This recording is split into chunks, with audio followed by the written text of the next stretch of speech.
င်္ဂလာပါဒီတာသင်ခန်းစာကတော့ကျွန်တော်ရေးဆွဲထားတဲ့ file ကို save လုပ်တဲ့သင်ခန်းစာပဲဖြစ်ပါတယ်အဲ့တော့ save လုပ်ဖို့အတွက်ကျွန်တော်ဒီမှာပုံလေးတစ်ပုံဆွဲလိုက်မယ်နော် okay ပုံတစ်ပုံဆွဲလိုက်ပြီဆွဲပြီးတော့ကျွန်တော်ဒီမှာရောင်တစ်ခုပေါ့နော်ရောင်ထည့်လိုက်မယ် okay ရပြီပြီးရင်ကျွန်တော် selection 2ယူမယ်ဟုတ်ပြီအဲ့တော့ကျွန်တော်ဒီမှာပုံဆွဲပြီးသွားပြီပေါ့နော်ဒါကတော့ကျွန်တော်ဥပမာလေးနဲ့ပြောတာပေါ့ design ကျွန်တော်တစ်ခုရေးဆွဲလိုက်တယ်ရေးဆွဲပြီးကျွန်တော်တို့ဒီ file ကို save မယ်ပေါ့နော် save မယ်ဆိုရင်ကျွန်တော်ဒီ file ကိုတစ်ချက်နှိပ်မယ်တစ်ချက်နှိပ်ပြီးသွားရင်ကျွန်တော်ဒီအောက်မှာဒီမှာကျွန်တော် save ပြန် save app ပြန်ရှိပါတယ်အခုမှကျွန်တော်ပထမဆုံးစပြီး save မယ်ဆိုရင်တော့ကျွန်တော် save app ကနေ save app နဲ့ save ရပါမယ်အဲ့တော့ save app ကိုတစ်ချက်နှိပ်မယ်တစ်ချက်နှိပ်ပြီးသွားရင်ကျွန်တော်ဒီမှာ location ပေါ့နော် location ရွေးမယ်အဲ့တော့ကျွန်တော်ကတော့ desktop ကိုတင်လိုက်မယ်ပြီးသွားရင်ကျွန်တော်ဒီမှာ file name ပေါ့နော် file name ပေးမယ် file name ကတော့ဒါဒီမှာကိုကြိုက်တာပေးပေါ့နော်ပြီးသွားရင်ကျွန်တော် save ကိုနှိပ်လိုက်မယ် okay အဲ့တော့ကျွန်တော် save လိုက်တဲ့ file လေး desktop ကိုရောက်ပြီးတော့ကျွန်တော်ပတ်ကြည့်နော် okay ဒါဆိုရင်ကျွန်တော်ဒီမှာ COS ဆိုပြီးတော့ဒီ file လေးရောက်သွားပြီပေါ့နော်အဲ့တော့ကျွန်တော်ဒီဟာကိုပိတ်လိုက်တော့နော်ပိတ်ပြီးတော့ကျွန်တော်ပြန်ဖွင့်မယ်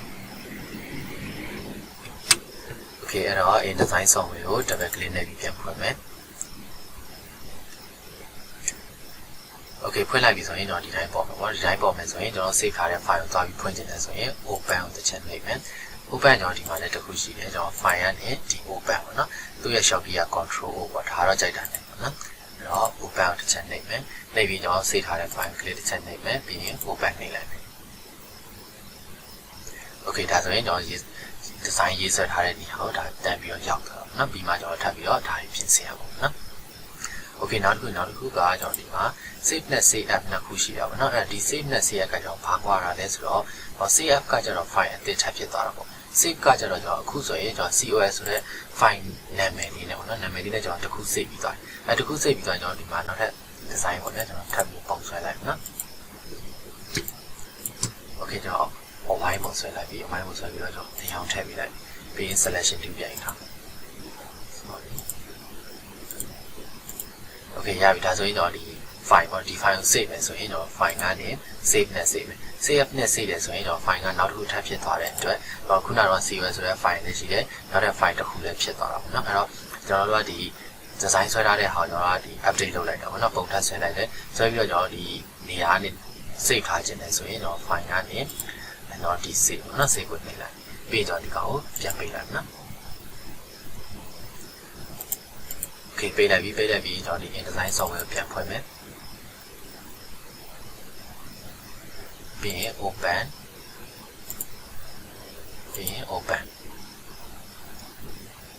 okay ဒါဆိုရင်ကျွန်တော်ပထမတော့ငါကျတော့ဒီ၄တောင်ပုံလေးဆွဲထားတယ်အဲ့ဒါအောင်မှကျွန်တော်က save လိုက် save app နဲ့ save လိုက်တယ်အဲ့ဒါအောင်မှကျွန်တော်နောက်ထပ်ပြန်ဖွင့်တယ်ဖွင့်ပြီးတော့ကျွန်တော်ဒီ wine လေးဆွဲလိုက်တယ်ဆွဲပြီးတော့ကျွန်တော် save နဲ့ save လိုက်တယ်ဟုတ်ပြီနော်ဒါဆိုရင်ကျွန်တော်ဒီ save နဲ့ save app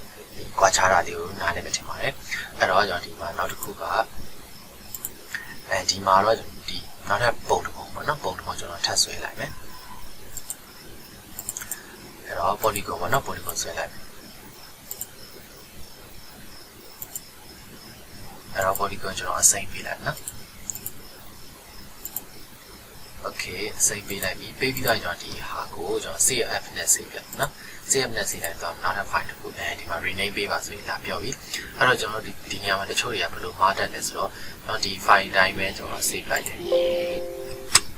တော့ save လိုက်တဲ့အခါမှာကျွန်တော်ဒီမှာ COL already existed ဒီ file နာမည်အနေနဲ့ကျွန်တော်ဒီမှာတစ်ခုရှိပြီးသားဖြစ်တယ်ဆိုတော့သူက save လုပ်မရအောင် save ကျင်တယ်ဆိုရင် do you want to replace it ဒီလက်ရှိကျွန်တော် save ထားတဲ့အဟောင်းပေါ့နော်အဟောင်း COL file ကပြတ်သွားမယ်ကျွန်တော်ဒီပုံမှာ update လုပ်လိုက်တဲ့သဘောပေါ့နော်အဟောင်းပြတ်သွားပြီးတော့ကျွန်တော်ဒီ file လေးတော့ save လုပ်ရပြီတဲ့အဲ့ခါကျကျွန်တော်အဟောင်းကလည်းအရေးကြီးတယ်ဆိုရင်ကျွန်တော်ဒီဟာကို rename မတူတဲ့ဟာပေါ့နော်မတူတဲ့ဟာပေးပါအဲ့မတူတာနဲ့ကျွန်တော်တအားကွက်ဆရာမလို့ပါဘူးဒီနောက်ကနံပါတ်လေးထည့်လိုက်ရတယ်ပြီးရင် save လိုက်ပြီးရင်သူ့ပိတ်လိုက်မယ်